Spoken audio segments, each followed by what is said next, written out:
अस्सलाम वालेकुम व्यूवर्स, और मैं मौजूद हूँ इस टाइम यूसी करोड़ी के गांव मलाड़, गली मलाड़ में। तो ये एक मसला है, बिल्कुल सामने आप देख सकते हैं। ये जो तारें हैं बिल्कुल मकान के ऊपर से गुजर रही हैं। ये चंद बालिश्त हैं, यानी एक गज़ भी पूरा नहीं है।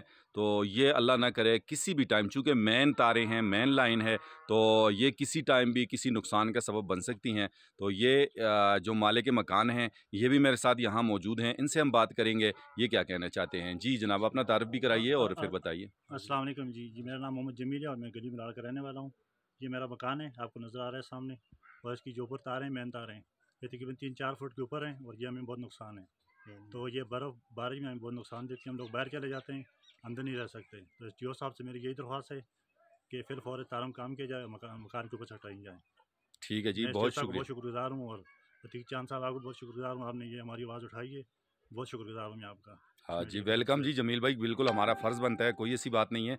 और देखें, जो असल बात जो इन्होंने की, मेरे ज़हन में तो ये नहीं थी कि जब बर्फ़बारी होती है तो ज़ाहिर-सी बात है कि बर्फ़ जब इन तारों पे आएगी तो उसके वज़न से भी तारें नीचे आ सकती हैं। फिर इस तरफ जब झक्खड़ चलते हैं, आगे चूँकि मार्च आ रहा है, यहाँ जो ठंडी हवाएँ चल रही होती हैं मार्च के मौसम में, और इसी तरह बादो-बारा होता है, तो अल्लाह ना करे उसमें कोई ऐसा नुकसान इनके लिए हो जाए। तो मेरी ख़ुद भी गुज़ारिश होगी एसडीओ उगी सर्कल जनाब वक़ास साहब से कि वो ज़रूर इस मसले को देखें और इसका सद्भाव करें। बहुत शुक्रिया। और व्यूवर्स, आपने हमारे साथ कैसे रहना है कि आप हमारी इस वीडियो को ज़्यादा से ज़्यादा शेयर करेंगे, ताकि हमारे ये जमील भाई हैं इनका मसला हल हो। और स्पेशली अगर आप वापडा के किसी बड़े को, किसी करता धरता को जानते हैं, तो आप ज़रूर उनके साथ शेयर करें और उन्हें टैग करें। इजाज़त दीजिएगा जमील और दूसरे हमारे दोस्त नाम इकराम भाई। इकराम भाई, जमील और डॉक्टर अतीक चांद को। अल्लाह हाफ़िज़। बहुत